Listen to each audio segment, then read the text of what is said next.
Welcome to the Backwoods Gourmet. Today I'm going to show you some Dutch oven basics and we're going to smother fry a beautiful rabbit, so stay tuned. So what we're going to do today, I'm going to show you 3 basic things you can do with your Dutch oven, and they all come together in the dish we're going to make today, a smother fried rabbit. First of all, we're going to direct cook with it. That's going to be the frying part. Would have loved to have done that for you today on the campfire. Woke up to rain, it's been raining all day. So we're gonna have to do that over here on the propane burner. But the second part is the braise. Now we can do that up under here in the outdoor kitchen on the charcoal table. So we're gonna show you the braise. And then the third thing, we're gonna make some beautiful biscuits and we're gonna bake those. So that's all 3 things that the Dutch oven is really good at. So today, just for the sake of time, I'm going to use 3 different Dutch ovens and I'm going to tell you why.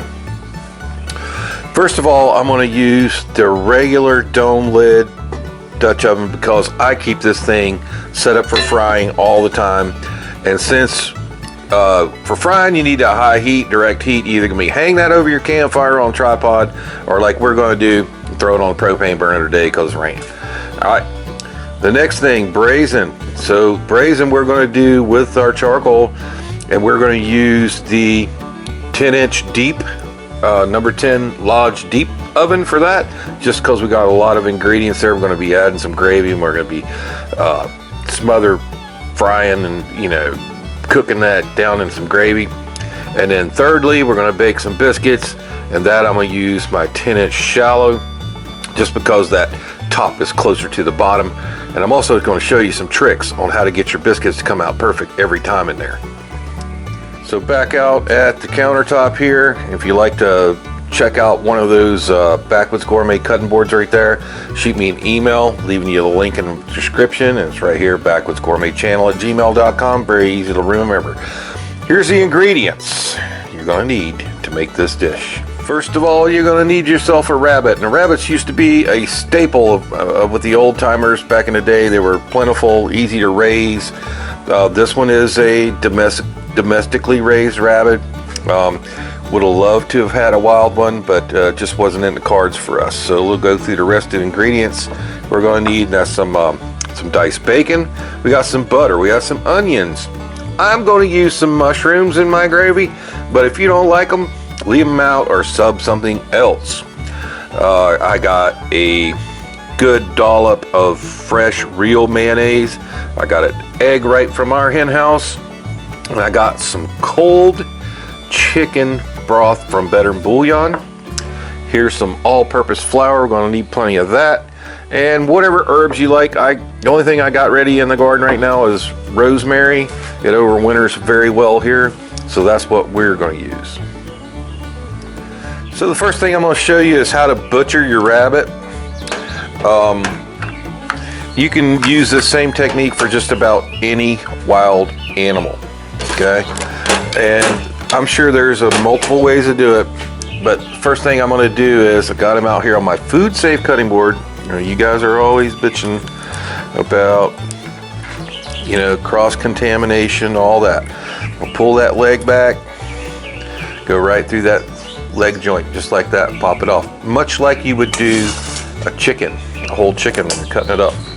You'll find that soft spot right in behind there, and I try to get close to the backbone, get as much of that meat from that backbone as I can, and then pop that joint. The other one went much more smoothly. You free him up a little bit there. Get right behind that joint, take it right down to his tail, just like that. Alright, so now we got his back legs off. Let's go ahead and get them front legs off.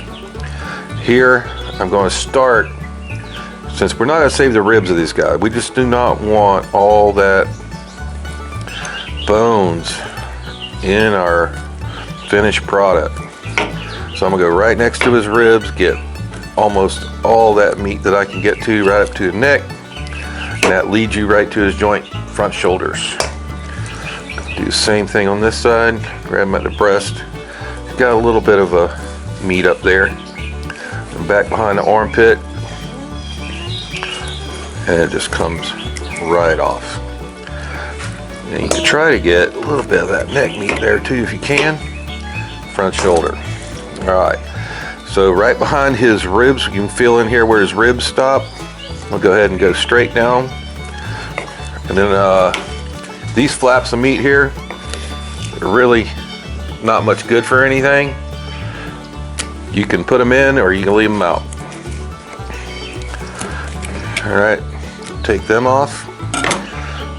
Alright, here I'm going to grab my bigger knife. They're DALSTRONG knives, by the way, and if you'd like to check these knives out, I highly recommend them. There's going to be a link in the description box below for a great discount code. That's kind of its tail piece right there. Got a lot of bones in that too. Now I'm going to come in here right behind his last rib. I'm going to press down through the backbone. All right, and that is one of the best pieces of meat on any small game animal. It's a little large, so what you can do is just cut it in half. But you can see beautiful loins are in that back piece. All right, awesome. Now what you're left with is pretty much the ribs and the carcass of mostly bone. If your animal happens to be big enough, there is a little bit of a loin above this rib that you can go in there if you got a really sharp knife. You can kind of fillet that off the backbone. I'll go ahead and grab that real quick. If you'd like to try to find rabbit in your grocery store, you're probably not going to. They may have it in the frozen section, but go to your local butcher shop. If they don't have them, they can order them frozen. That's where I got this one. Local independent guy. This makes a great stock if you want to cook that down, but really for the purposes of this dish, just going to bring all those bones into the finished product, and we're going to leave it behind. All right, so now that we have all our pieces cut up in this beautiful bowl right here, I'm going to go and give it a nice seasoning. Use your favorite, okay? Today I'm going to use some Tony Chachere's Cajun. Nope, I take that back. Corrected. I'm going to use the old stale crackers Cajun two-step.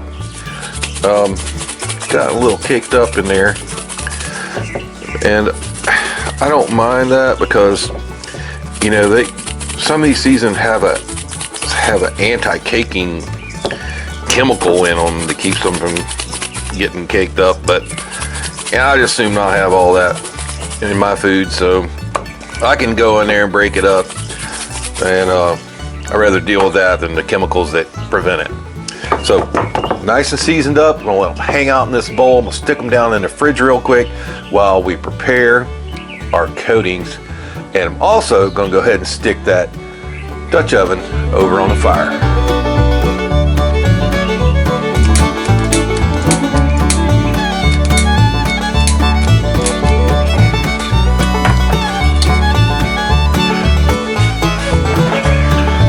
All right, so now we're gonna go ahead and start working on our egg mayo wash. I'm going to come in first of all just with a good heaping tablespoon of mayo into that.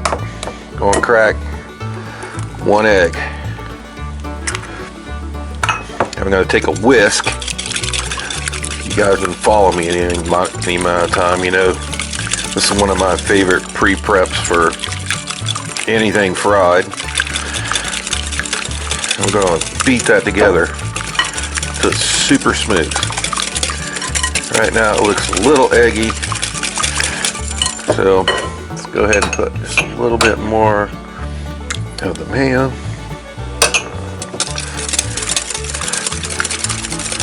And this will get nice and creamy.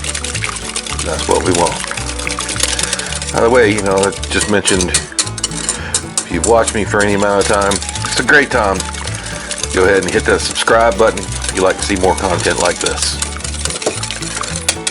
So once we got that all nice and creamy, just gonna go ahead, you can just toss them all in there. That's what I'm gonna do.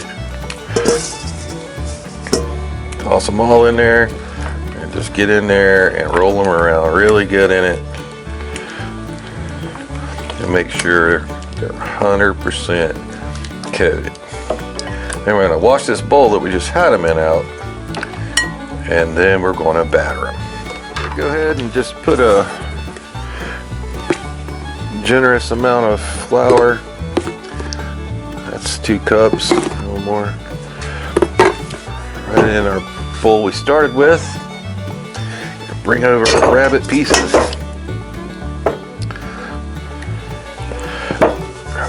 Shake them good. Flip them over. Make sure they all get 100% coated. It's good to go. Put those in there and lay them away from you. Gently.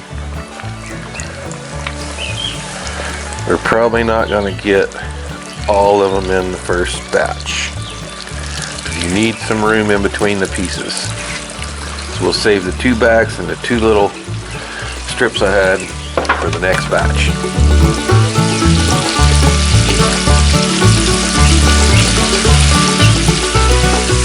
So once those pieces are golden brown, just like that, you're going to take them out. That is beautiful, nice, crunchy batter on those. And so when we do the next step, now the back legs are in there a little bit. I'm going to go ahead and turn them, give them just a little more time because obviously they're much bigger and thicker.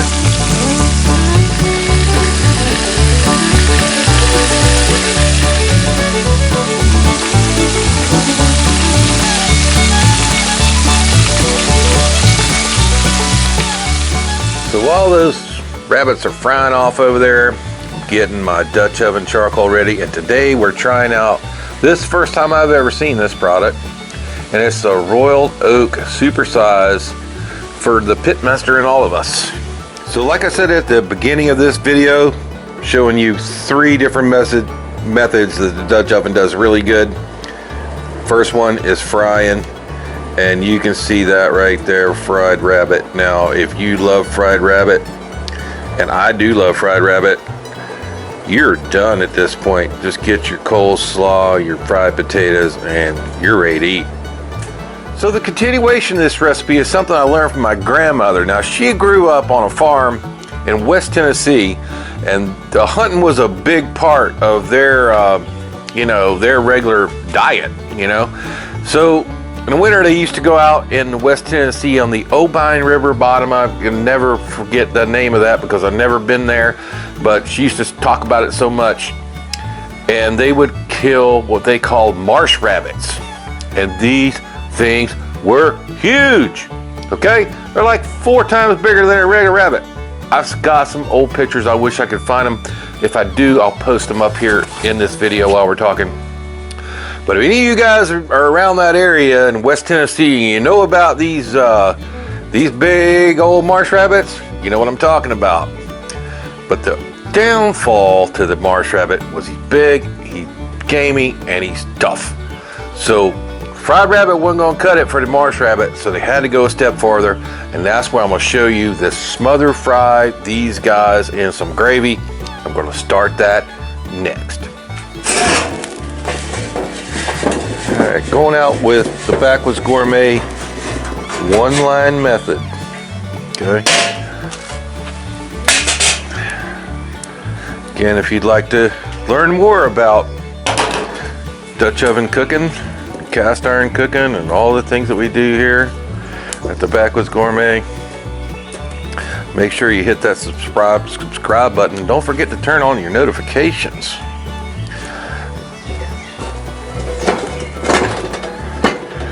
Unless you ring that bell and tell YouTube you want to see every video from this channel, you may or may not get to see new content from here. In a couple minutes, we'll set that on them hot coals. Go ahead and put just a little butter. Bottom of the pot, in with our bacon. Let that start rendering. And make this gravy, we're going to need some roux. And the first part of roux is oil. So we'll let that bacon and butter are going to be our source for that. So let's let that render out just a little minute. We'll see what we get.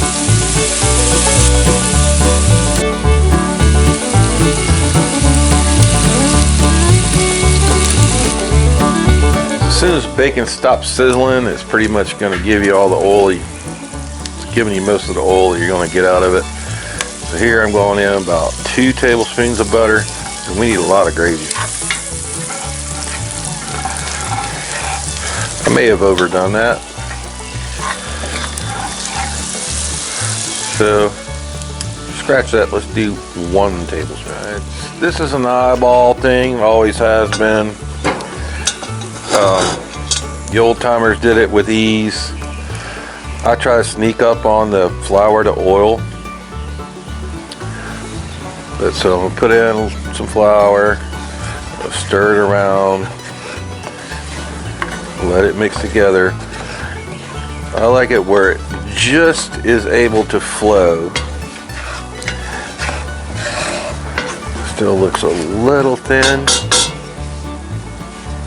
You need the flour to make the gravy thick. So load a little bit. And you can always go back. If you screw it up, you can always go back and put a little more butter in.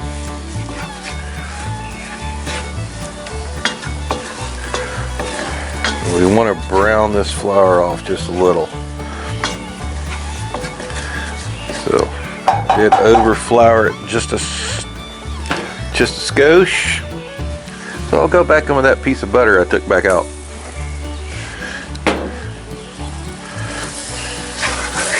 Again, the amount of roux you're going to give is going to determine the thickness of your gravy. That's about how I want it, right there, where it just kind of flows around the bottom of the pan or pot, whatever you're using.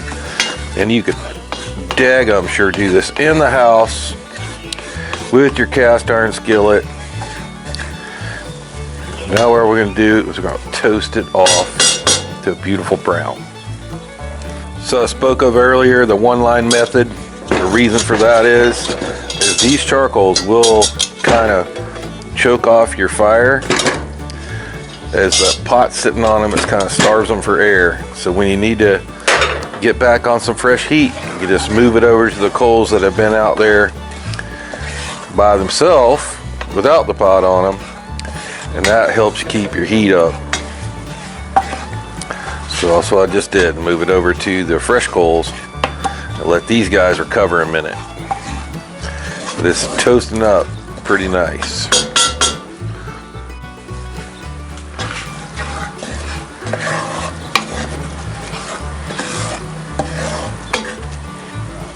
Your nose will tell you when this is ready. You'll start to smell almost a nutty flavor in the air. So now we're going to start adding our cold chicken stock. And that is going to make a gravy faster than you're going to put it in a little at a time.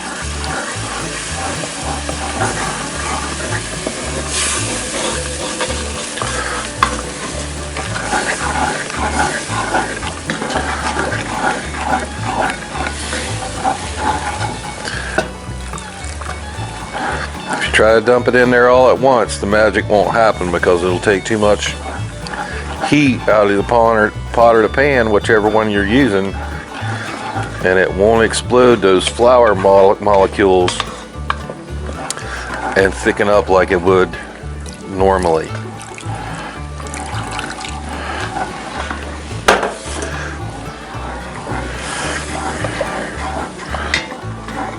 That's making a really nice, shiny, beautiful gravy right now.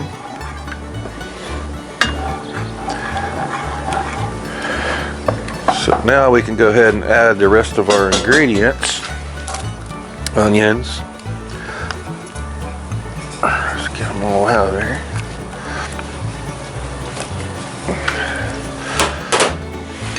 There's my rosemary that I showed you guys earlier.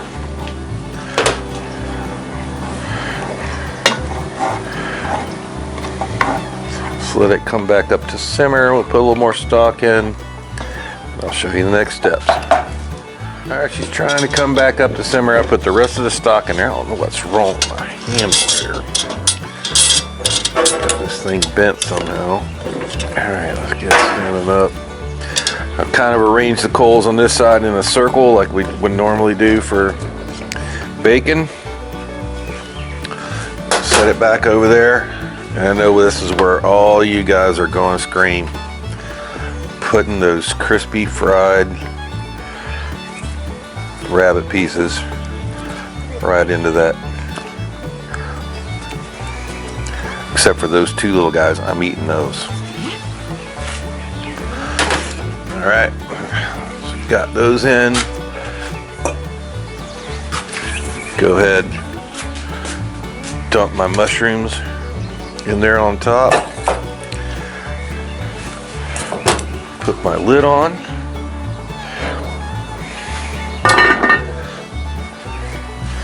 And then we're going to stack that top rim with a solid ring of charcoal all the way around the outside.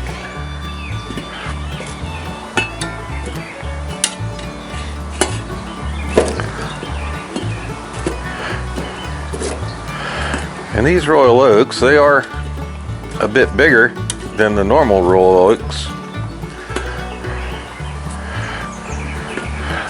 They are burning pretty fast though. But we'll see how it goes. Definitely stack them in there tight because it's going to be a pretty long cook time. These guys are burning down pretty quick already. I got like one or two left, so throw them in the middle. We need to get that up to boil anyway. Now we're pretty much going to let that burn out and everything will be perfect.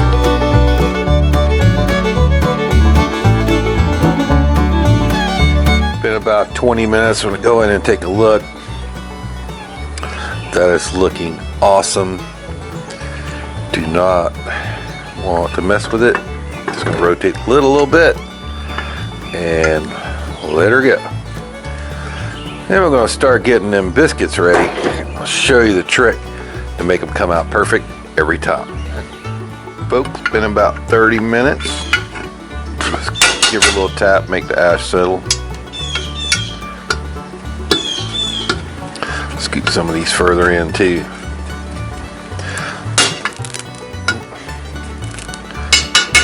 Tap again. Alright, it's looking awesome. It's going along very well. What I want to do now is just give it a little stir. Make sure it's not sticking down at the bottom. I don't really want to turn my pieces. I just want to make sure it's not sticking down there. Alright. Looking perfect. Lid back on her. Let her keep going.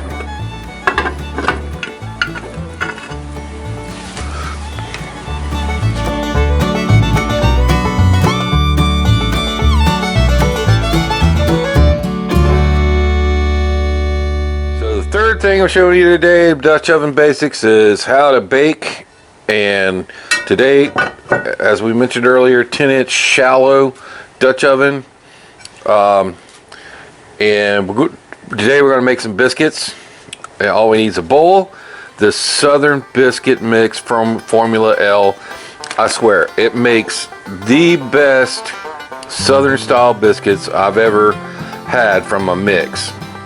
Now, you could also do this from scratch if you'd like, but hey, when you're camping, you're outdoor cooking, you're out in the woods, whatever, that is a big shortcut and it works perfect. Some milk and some butter. Pretty simple. So we're going to start out with a little bit of our Southern biscuit mix. We only want to make about 5 or 6 for this size oven, so a couple cups. I just kind of play it by ear. Whole milk into that. Add it slowly. Just going to take a regular tablespoon. Start wetting that batter.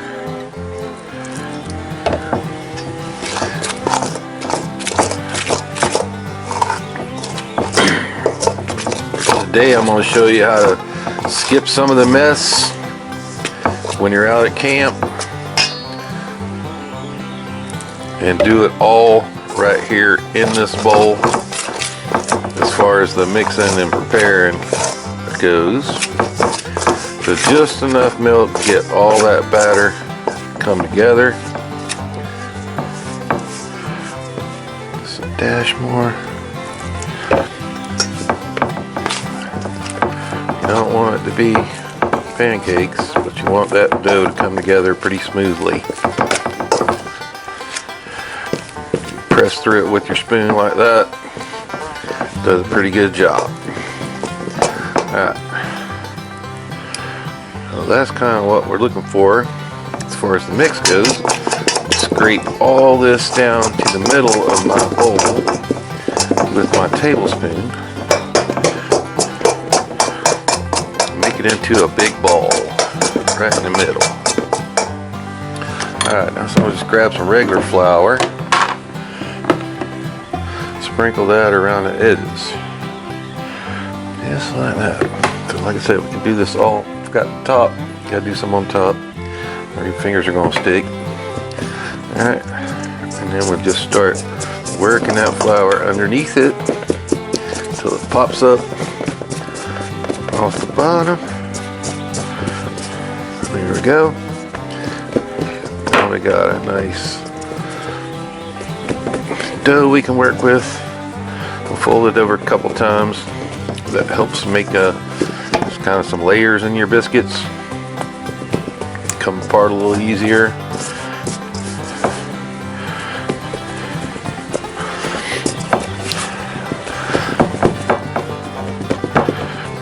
Alright. So I'm not going to turn it out on the table or any of that.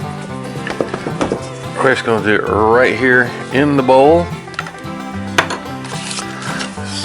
Kept our milk up before that spills everywhere.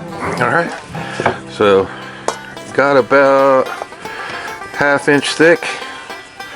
Dip my thing in the flour a little bit. Go ahead and cut the first one. Pull it out, lay it on the board. Press it down again. Get a couple more.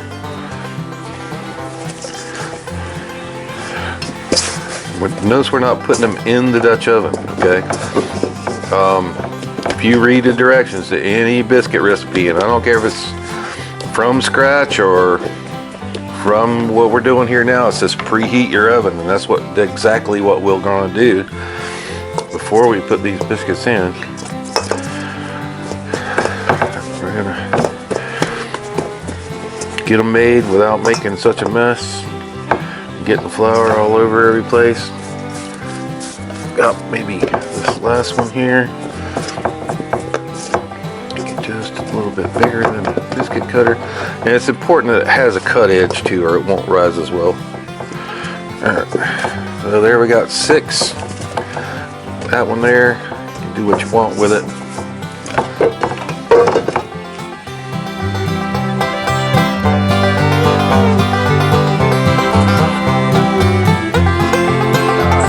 Set up a preheat for the biscuits. I just want about 5 or 6 out here for the bottom. Don't want a ton of bottom heat. That'd be 7. Let's take one of them out and arrange them where they're evenly spaced around the edge of the 10-inch. Put that on there, and then we're going to load the heck out of the top of it. And we want to be 450 in this oven. when we put them biscuits in. That's it.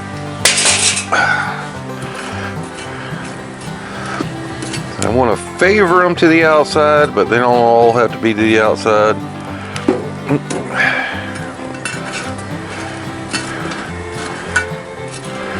There we go. That looks pretty good. Maybe another one up. So we'll say 2 rings. These are pretty big, so I mean you can't take all that counting stuff into account. We just want plenty of heat on the top. We want to give it about 10 minutes, which is not going to kill us because those biscuits, the longer we wait, the more they're rising on their own. Alright, we've had the precursory time for this to preheat. I'm going to take that top off real quick. Yep. And I didn't tap it, so it's got some, a little bit of ash went in the bottom. Go ahead and try and wipe that out. Ain't gonna kill nobody, just charcoal. We'll hit it real quick on the bottom with some butter. Just a little.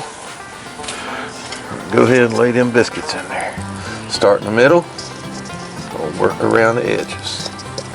Those are nice and fluffy now that they've had a little chance to hang out.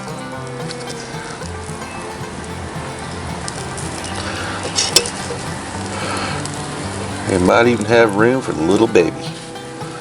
Right there. Alright. Before I put it back on this time, I'm going to tap it like I should have did. To begin with. Throw that on there. Only going to take about 15 minutes. We'll be ready.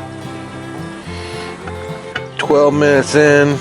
Go take a look at them. Looking pretty good. Go ahead and just take my softened butter, smear that on the top of them real quick. No specialized tools needed for this. Just grab your butter and smear it on them.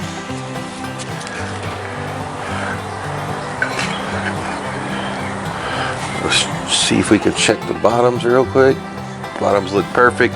Let's go ahead and take them off.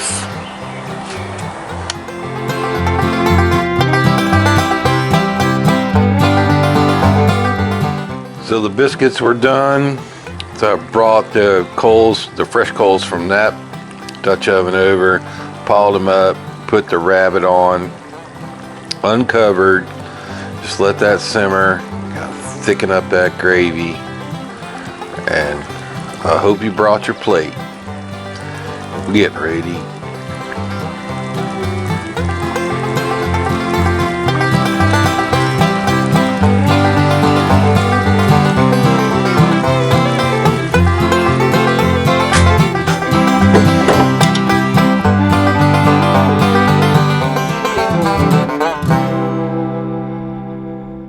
Alright, so let's plate this up for you guys. Hope you brought your plate with you.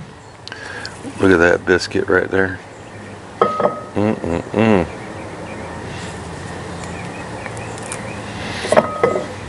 open that guy up. Perfectly done.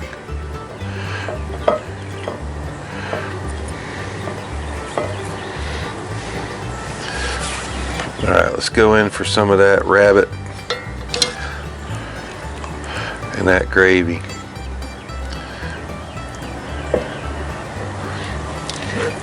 Man, that gravy looks perfect.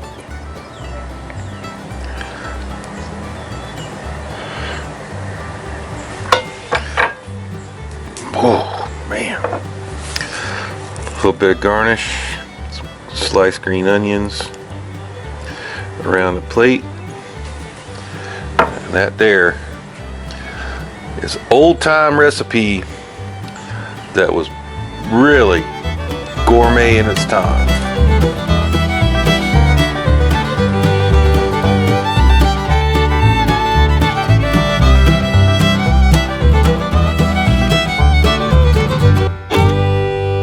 Alright, let's go ahead and give this a taste test.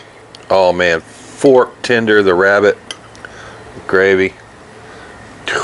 You want to buy that? No, you do.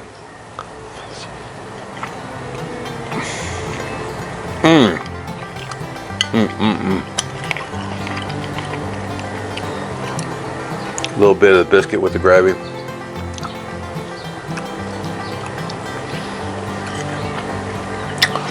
That is 5-star right there, guys. I don't know if I can stop eating it.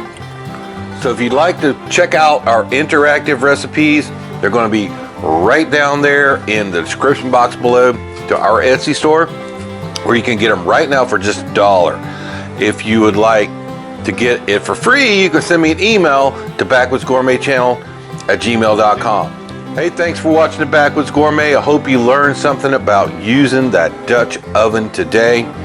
You can use it for just about any kind of cooking you want to do.